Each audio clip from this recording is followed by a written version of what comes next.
Did you ever get a letter from a creditor claiming that you owed money and you had no idea what it was for? We've all received letters like that. They turn out to be fraudulent.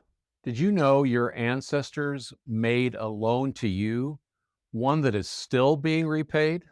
History, it's a trust.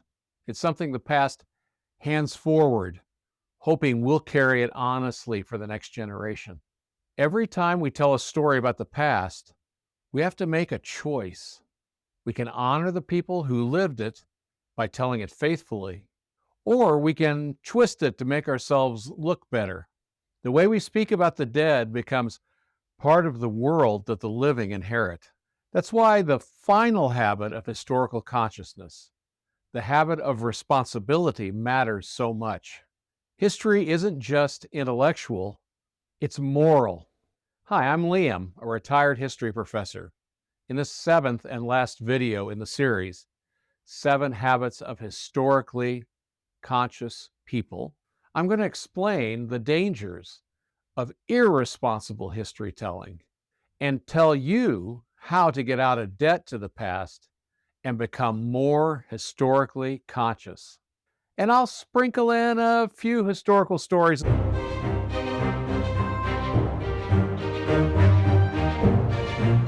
Another way to say this is historical consciousness includes understanding, studying, applying, and writing history is a moral act, using our acquired knowledge of the past responsibly to gain understanding of people of the past without distortion or weaponization.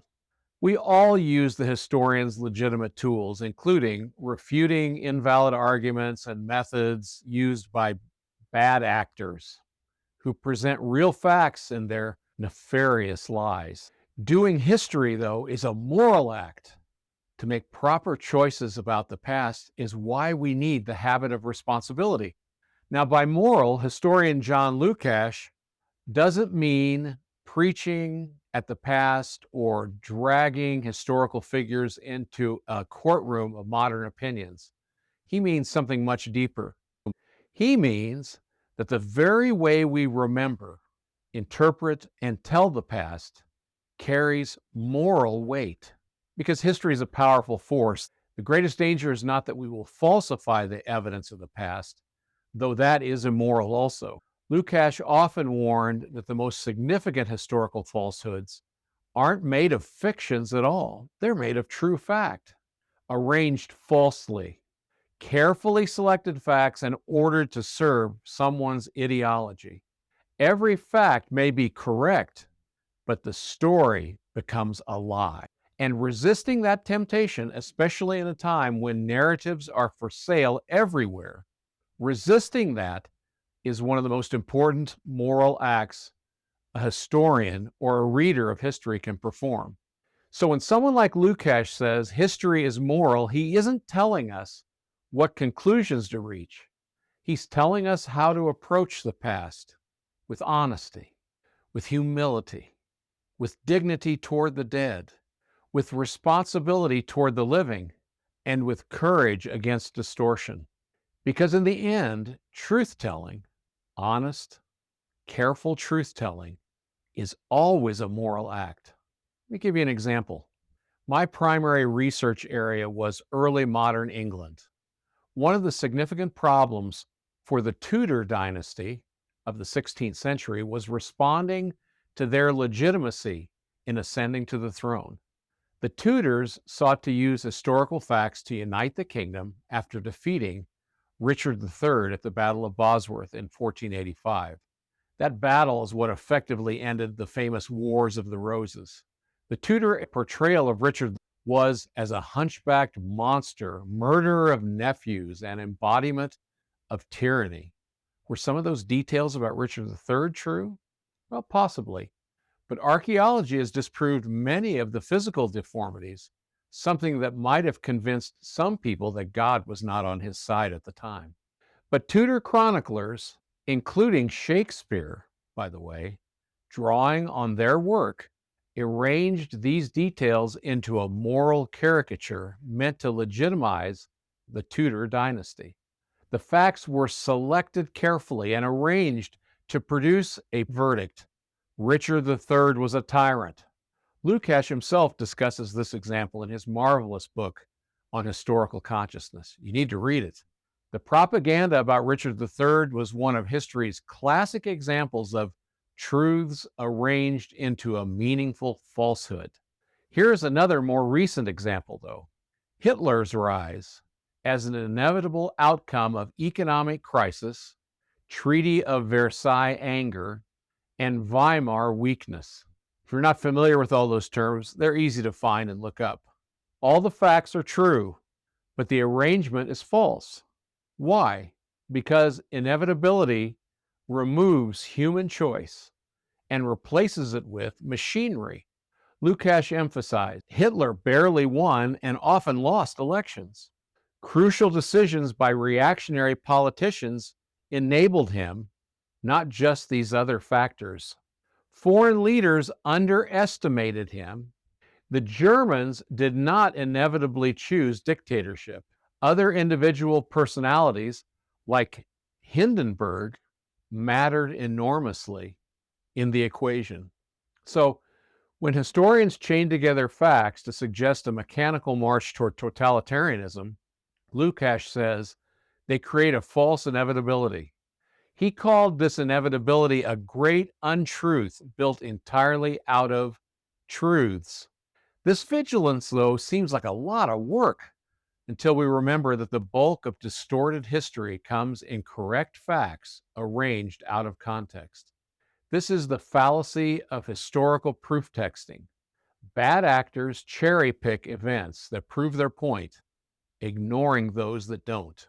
Worst of all, they use their reductionism to weaponize the past against their enemies. Not everyone who does this is a bad actor. Lots of them are sincere people who haven't thought very deeply about the things we've been talking about related to historical consciousness. And this is where we can tactfully exercise this habit. Let me give you some examples from my own life. My grandmother's parents emigrated to the United States before her birth in 1901. They emigrated from Germany, and when she was 36 and married, she said that her cousin Ernst Lehmann, a German airship captain, had written to tell of the death of his daughter and of his intention to visit my grandmother during an upcoming trip to the United States. Lehmann was considered one of the greatest Zeppelin commanders in the world, and he served as an observer during the final flight of the airship that he had once commanded. The name of that airship? The Hindenburg. Oh, the humanity! Well, Cousin Ernst was one of those who died from injuries received in that disaster in 1937. Older members of my family always maintained that Lehmann was coming with the intention to defect to the United States. Hitler had just taken power, that was true, and he was said to be greatly troubled by that. He was troubled, and it was also true that he wanted to speak with U.S. authorities privately. But there was no evidence that he tried to defect. It appeared to me that my family wanted to shape history as a way of showing their beloved relative could not have been a Nazi. Here's a more benign example. My wife's family was from the Upper Peninsula of Michigan, and they were of Norwegian-Swedish descent, just like many of the people who lived there. Her extended family was large and close, and although they spread all over the United States, they all looked to the Upper Peninsula as their sentimental home. If you've ever been to the UP, you know it's the best place to buy a sort of meat and cabbage pie, like a large turnover. I may be misdescribing it, but that's essentially what I thought it was. What was my wife thinking of, marrying a Scots, Irish, and German like me? Oh well. I enraged some of my relatives at my first reunion with her family shortly after we were married. I'd overheard a few of them extolling the genius of their Norwegian forebears for bringing this wonderful pie to this country, along with lutefisk and smorgasbords. Me and my big mouth. I had to point out to them that although they had brought their foods from their native land, that was true, and the tradition of the smorgasbord, that was true, and although most Upper Peninsula Scandinavians made pasties privately and commercially, that was true, it was not true that the pasty was of Norwegian or Swedish invention. And I told them, to their chagrin, that it was actually invented in England's county of Cornwall. A few of them said that wasn't the way they heard it, and my relationship with part of my wife's family was seriously injured because of a minor historical challenge. In the end, responsibility in history comes down to this: the stories we tell about the past become part of the world others must live in. Whether it's the Tudors reshaping Richard III, or modern writers turning Hitler's rise into a mechanical inevitability, or even the small family legends we quietly adjust to protect someone's memory, each of us feels the pull to arrange the past so it fits into our desires. But the habit of responsibility asks us to be something more than consumers of the past. It asks us to be stewards of it, those who have a responsibility to care for it. That means guarding against the blatant lies that masquerade as truth, of course, but also against the subtler danger of truths arranged to deceive. Our task isn't to polish the past or make it convenient, but to carry it faithfully for those who will inherit it after us. And if we can do that, if we can resist distortion with humility, dignity, and courage, then we repay in some small but meaningful way the trust our ancestors placed in our hands. If this way of seeing the past resonates with you, join the community that's learning to remember well. Just like, comment, and subscribe, and we'll keep thinking historically, side by side.